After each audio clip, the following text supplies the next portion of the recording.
ചില ആളുകൾക്ക്, എല്ലാ ആളുകൾക്കും ഇങ്ങനെ ആവണമെന്നില്ല.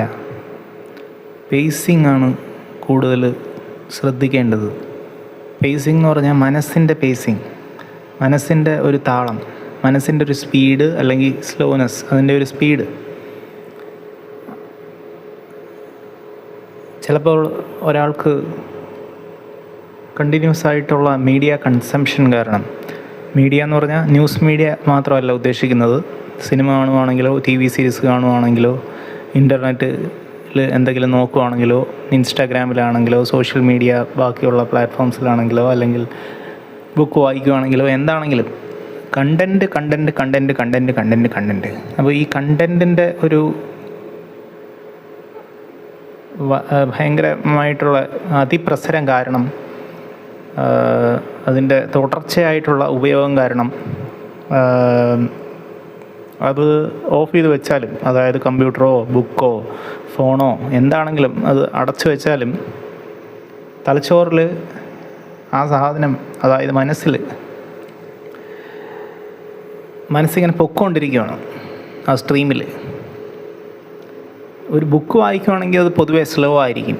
അപ്പോൾ ആ സ്ട്രീം എന്ന് പറഞ്ഞാൽ ഒരു അരുവി പതുക്കെ പോകുന്നതായിരിക്കും. അപ്പോൾ നമുക്കൊരു അരുവിയിലങ്ങ്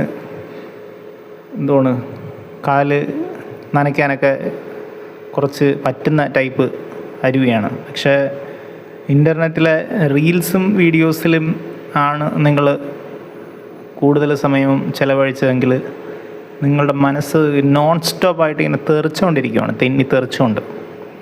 അപ്പോൾ അങ്ങനെ തെറിച്ചുകൊണ്ട് ഇരുന്നിട്ട് പിന്നെ അതെല്ലാം അടച്ചു വെച്ചിട്ട് നമ്മൾ ഒരു സ്ഥലത്ത് പോയിരിക്കുമ്പോൾ നമുക്ക് കുറച്ച് സമയം നമുക്ക് ശാന്തമായിട്ട് ഒരു ധ്യാനത്തിൽ നിൽക്കാം, ധ്യാനാവസ്ഥയിലോട്ട് തിരിച്ചു പോകാൻ വേണ്ടി നമുക്ക് കുറച്ച് സമയം ശാന്തമായിട്ടിരിക്കാം എന്നുള്ളൊരു തോന്നൽ. അങ്ങനെ ചെയ്യണമെങ്കിൽ നമ്മൾ ഫോഴ്സ് ചെയ്യണം ആ ഇരുത്തം. പക്ഷേ അങ്ങനെ ഫോഴ്സ് ചെയ്യുന്നത് ശരിയായിട്ടുള്ളൊരു കാര്യമാണോ? അങ്ങനെ നമ്മളുടെ മനസ്സിനെ ഫോഴ്സ് ചെയ്ത് ചെയ്യേണ്ട ഒരു സാധനമാണോ ധ്യാനം? അത് ഒരു കൃത്രിമമായിട്ടുള്ള ഒരു ധ്യാന അവസ്ഥയല്ലേ? മനസ്സിനെ ഓടാൻ അനുവദിച്ച് അതിന് കഴിയുന്നത്ര അതങ്ങ് ഓടിക്കോട്ടെ എന്ന് വിചാരിക്കണം. പക്ഷെ അതങ്ങ് കുറേ കഴിയുമ്പോൾ അത് തളർച്ച കാരണം ഒരു സ്ഥലത്ത് നിൽക്കും.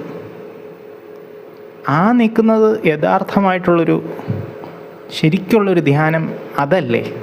അതും കുറച്ചുകൂടെ കറക്റ്റ്